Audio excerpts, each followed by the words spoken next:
Imagine mo, yung ganitong sitwasyon ha, meron kang napakalalim na sistema ng paniniwala. Nagbabasa ka ng mga tamang libro, tapos kabisado mo yung teolohiya mo. Oo, yung tipong kapag tinanong ka, kaya mong ipaliwanag ng buong husay yung paniniwala mo? Mismo.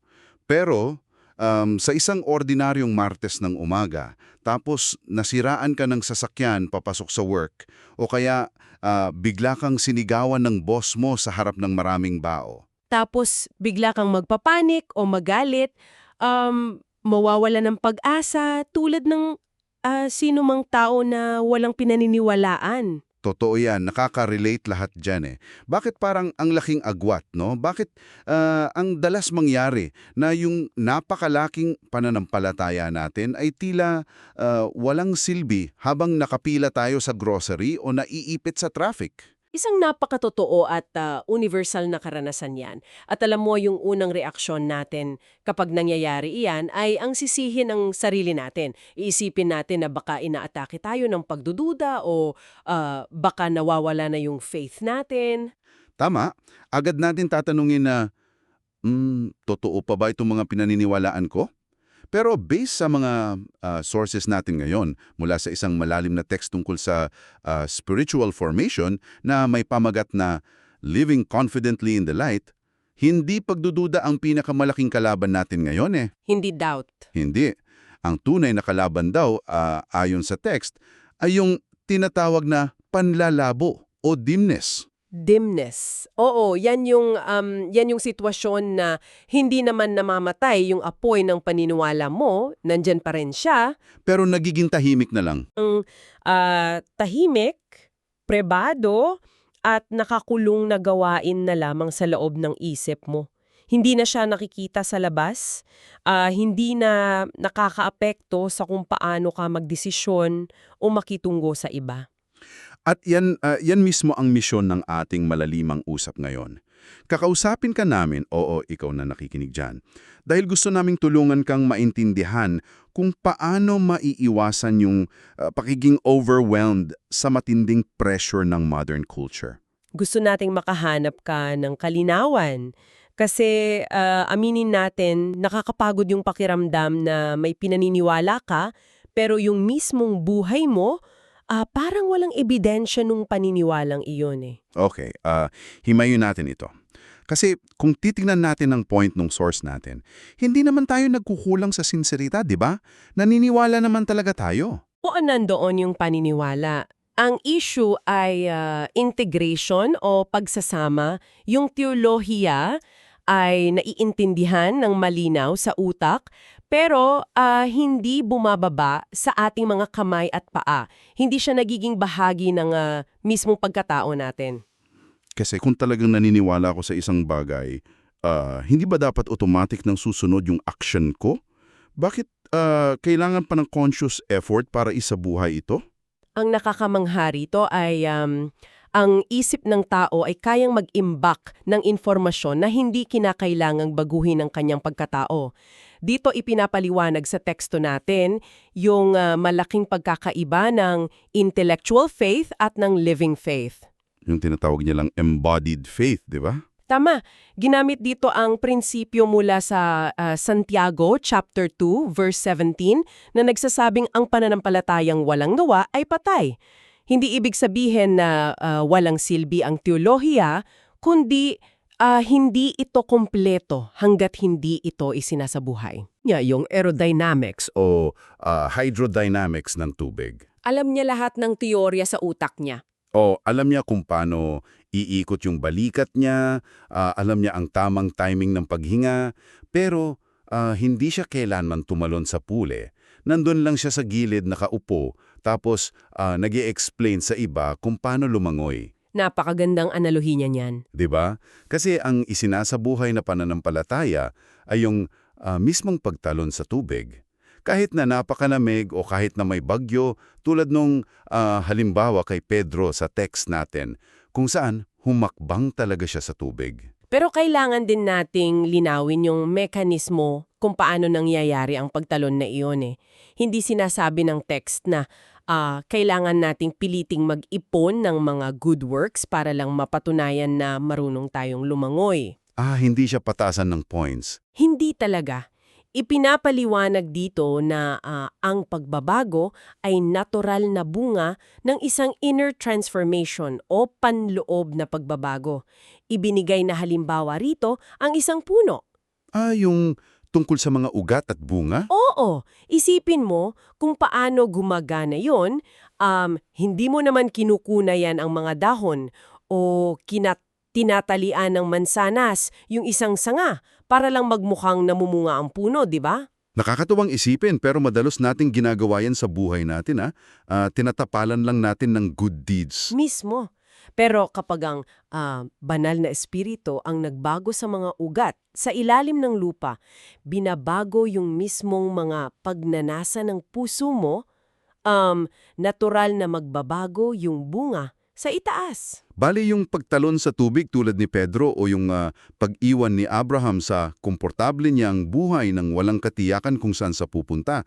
Hindi pala yun pinilit na pagpapakitang gilas lang. Resulta yon ng pusong tuluyang nag-iba ang hugis. Ibig sabihin, ang pananampalataya ay nasusubok hindi sa kung gaano karami ang alam mo habang nakaupo ka dyan sa komportabling upuan, kundi sa mismong pagsunod mo kahit hindi mo nakikita ang buong mapa. Totoo yun. Nasusubok sa pagsunod talaga. Pero teka, nagkakaroon ako ng problema rito. Dito talaga magiging sobrang interesante ang usapan eh. Bakit? Ano yung naisip mo? Kasi sa modern culture natin ngayon, yung buong pagkatao natin ay nakatali sa kung ano ang kaya nating kontrolin at patunayan, di ba? Kailangan nating buin ang ating personal brand. Lalo na sa social media ngayon. Oo, kailangan nating ipakita sa social media, sa mga boss natin na successful tayo. Kung ang pananampalataya ay nangangailangan ng ganitong matapang na pagsuko ng kontrol tulad ni Abraham, hindi ba't nakakatakot yon? Paano natin isusuko yung pagkontrol sa sarili nating imahe? Diyan papasok ang pinakaugat ng krisis ng modernong tao yung pagkakakilanlan or identity. Ang napakapagod na realidad ngayon ay inaasahan tayong maging arkitekto ng sarili nating pagkatao.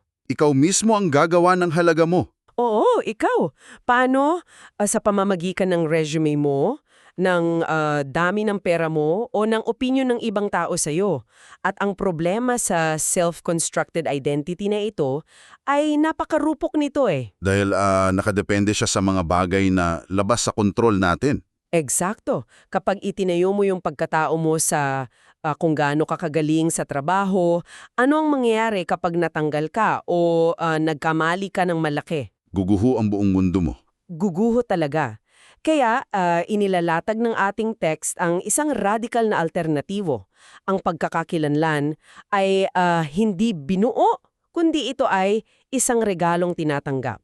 Nagsisimula ito sa konseptong Imago Dei. Imago Dei, nilikha sa wangis ng Diyos, madalas nating marinig yan bilang isang theology term, pero ano ba talaga ang practical na epekto niyan sa araw-araw na buhay natin? Ang ibig sabihin nito, ang baseline na halaga mo, yung dignidad mo, ay buo at walang hanggan bago ka pa man makapagpadala ng kahit isang email bukas na umaga. Wow. Bago ka pa man makatanggap ng kahit isang like sa social media.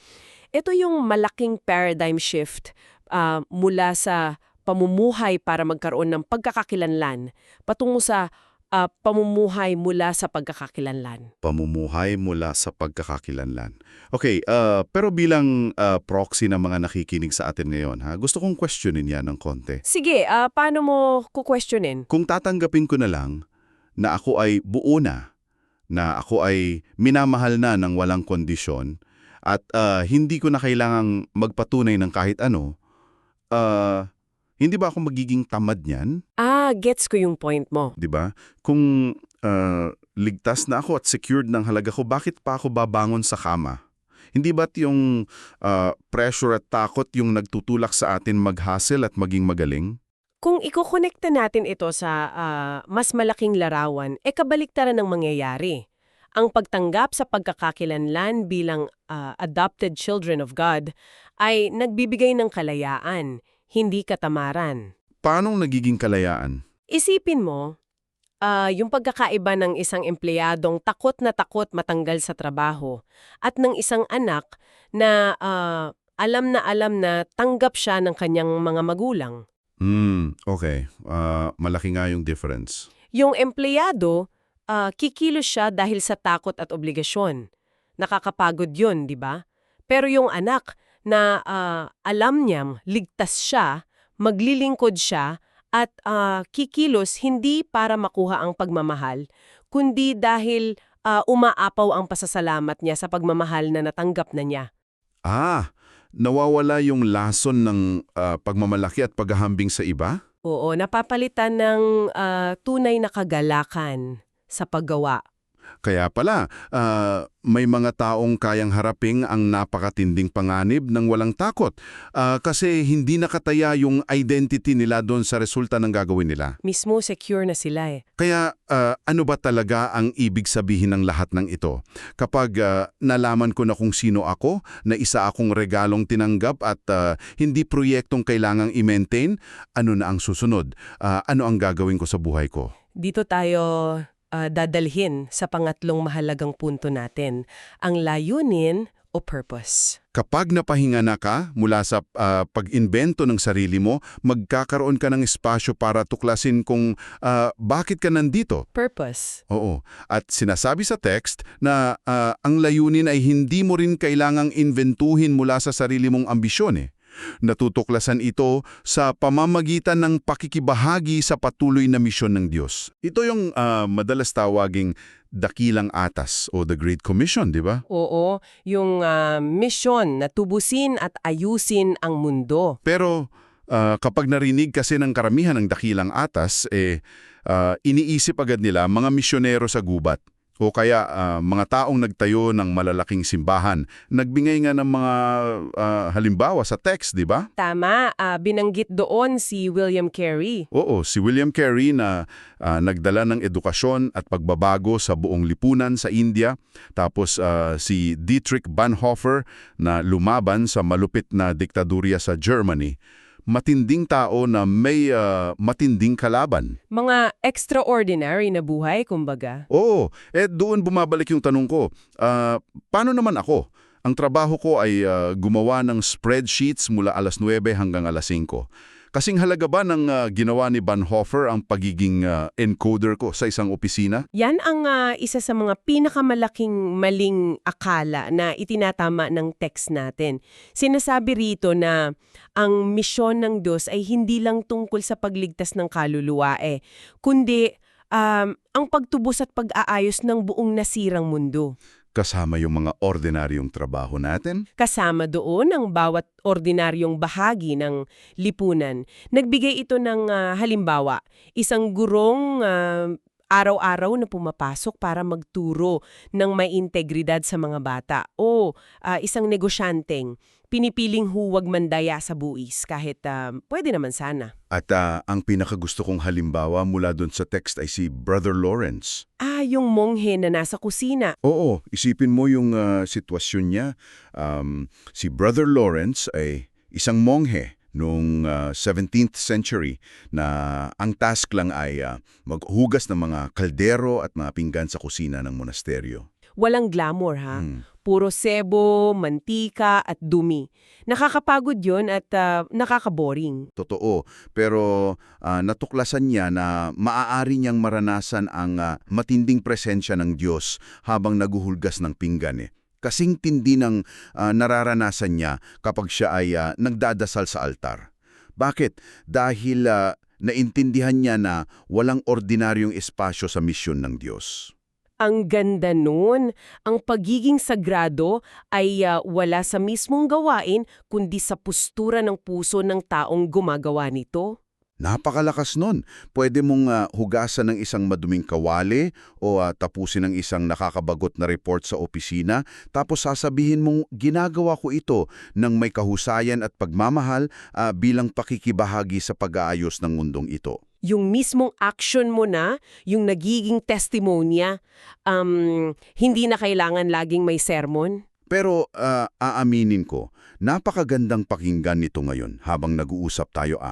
Pero sa totoo lang, pagdating ng Miyerkules ng hapon, pagod na ako tapos nakalimutan ko na itong lahat. Nakaka-relate lahat yan sa midweek slump na yan. Di ba? Kaya paano natin mapapanatili ang ganitong pananaw na hindi tayo nauubusan ng lakas? Paano natin lalabanan yung panlalabo o dimness na pinag-usapan natin sa simula? Napakahalagang practical na tanong yan kasi hindi pwedeng manatili lang tayo sa inspirasyon eh. Kailangan natin ng action. Dito, naglatag ang ating text ng tinatawag nilang Final Action Framework o yung 4 na ritmo ng buhay na nagliliwanag. Ritmo. Gusto ko yung salitang iyon. Parang pag-aalaga ng halaman o pagpunta sa gym, di ba? Paano? Sa gym. Kapag gusto mong magka-muscle, hindi pwede yung isang beses ka lang nagbuhat tapos inaasahan mong malakas ka na habang buhay. Kailangan mong gawin ng paulit-ulit na may ritmo. Tama. Ano itong 4 na ritmo na ito at paano nila tayo binabago sa pang-araw-araw natin? Ano nga ba yung una? Nilay sa kasulatan pero higit sa lahat yung katahimikan. Katahimikan ng pinakamahirap hanap ngayon eh. Palagi tayong may background noise, palaging may nakaplay na video sa telepono natin. Bakit ganun kahalaga ang katahimikan? Dahil kapag puno ng ingay ang paligid mo, ang lakas ng boses ng mundo na nagsasabing kailangan mong buuin ng sarili mong pagkakakilanlan eh. Ang katahimikan ay ang pag-pause sa panloob mong PR machine. Yung self-promotion machine natin sa utak. Mismo. Pinapatahimik mo ang ego mo para marinig mo ulit ang boses ng Diyos na nagpapaalala sa iyo kung sino ka talaga. Makes sense. Laking tulong nun para ma-reset yung utak natin. Ano naman yung ikalawa? Ang ikalawang ritmo ay lingguhang pagsasama o fellowship. Binanggit sa text yung salawikain na bakal ang nagpapatalim sa bakal o iron sharpens iron. Kadalasan, ginagamit natin ang quote na yan para sabihing mag-aral tayo ng Biblia ng magkasama, di ba? Oo, yan ang madalas na naiisip natin. Pero sa totoo lang, kapag kinikiskis mo ang bakal sa bakal, merong friction eh. May sparks. Masakit yun ng konti di ba? Tama ka. At yan mismo ang mekanismo kung bakit ito gumagana. Kapag nag-iisa ka lang sa pananampalataya mo, madaling lokohin ang sarili mo eh. Madaling kumbinsin ang isip mo na tama ka lagi. Oo, kasi wala namang kumukontra sa'yo. Kailangan mo ng ibang tao, hindi lang para may kausap ka, kundi para aktibong gambalain ang ego mo. Yung friction na iyon ng pakikisalamuha sa mga taong may iba't ibang ugali sa loob ng komunidad, iyon ang literal na kumikiskis at nag-aalis ng mga peking pagkakakilanlan na naipon mo buong linggo. Kailangan mo ng mga tao na may sapat na pagmamahal at lambing para punahin ka at panagutin sa mga ginagawa mo. Wow. Kaya pala, hindi sapat ang manood lang ng religious content mag-isa sa bahay eh. Hindi talaga. Kailangan na madumihan ang kamay mo sa pakikipagkapwa. Paano naman ang ikatlong ritmo? Ikatlo ay ang patuloy na pagsaksi. Hindi ito tungkol sa pakikipagtalo ng teolohiya sa internet, ha? Ito ay ang pagsaksi sa pamamagitan ng pamumuhay o lifestyle testimony. Paano ba mag-lifestyle testimony? Kapag nakita ng mga katrabaho mo na kaya mong tanggapin ang pagkakamali mo ng hindi nagiging defensive, kasi nga hindi nakadepende ang halaga mo sa pagiging perfecto, iyan ay isang napakalakas na saksi. Ang action mismo ang nagpapaliwanag ng katotohanan. At ang huling rito mo, ano yung ika-4? Ang ika-4 ay panghabang buhay na paghubog ng liderato. Binibigyang diin ng text na ang tunay na liderato ay servant leadership. Tulad ng ginawa ni Jesus nang hugasan niya ang paa ng kanyang mga disipulo. Isang gawain na nakalaan dapat sa pinakamababang alipin noong panahon nila. Oo. Sa modernong mundo natin, kung saan ang liderato ay madalas nangangahulugan ng pangingibabaw, pagkontrol, o pagiging sikat, ang alternatibo ay ang pamumuno para iangat ang iba. Pinaparami mo ang mga leader sa pamamagitan ng paglilingkod sa kanila. Ibig sabihin, ang pinakamataas na posisyon na mararating mo ay ang pagiging alalay ng mga taong tinutulungan mo. Baliktad na baliktad sa itinuturo ng mundo eh. Nagdadala ito sa isang mahalagang tanong para sa ating mga nakikinig. Sa apat na ritmong ito, katahimikan, community na may friction, pagsabuhay ng katotohanan at paglilingkod, alin kaya dito ang pinakagutom ang kaluluwa mo ngayon? Napakagandang self-reflection yan. Kasi hindi ito mga karagdagang rules na kailangan mong i-check sa to-do list mo para lalo kang mapadod eh.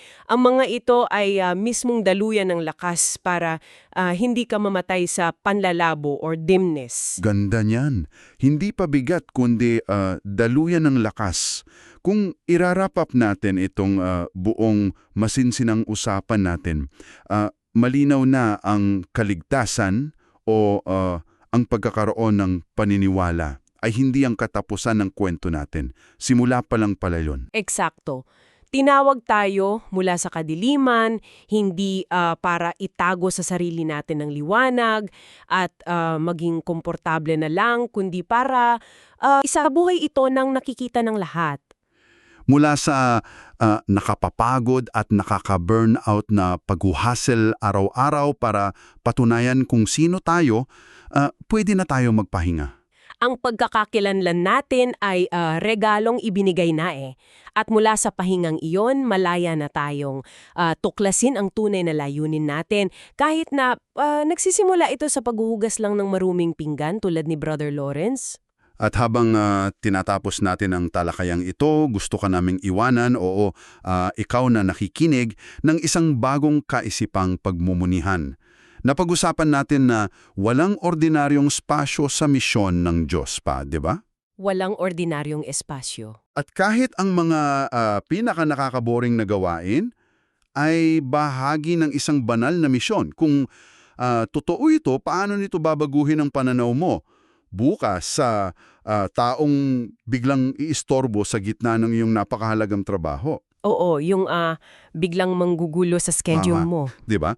Paano kung ang mismong abala na 'yon, ang taong nangangailangan ng oras mo na wala sa plano mo, ay hindi pala hadlang sa araw mo, kundi yun talaga ang tunay mong misyong para sa araw na 'yon. Napakagandang isipin yan. Ang abala ang mismong misyon, dyan talaga masusubok kung nagbago na yung ugat ng ating puno. Mismo, kaya panahon na para ihinto ang kakabasa ng manual sa gilid ng pool. Panahon na para tuluyan ng tumalon sa tubig ng isinasabuhay ng pananampalataya. Maraming salamat sa pagsama mo sa amin sa isa na namang malalimang pagsisid. Patuloy na magliwanag sa anumang ordinaryong espasyong kinalalagyan mo at hanggang sa muli,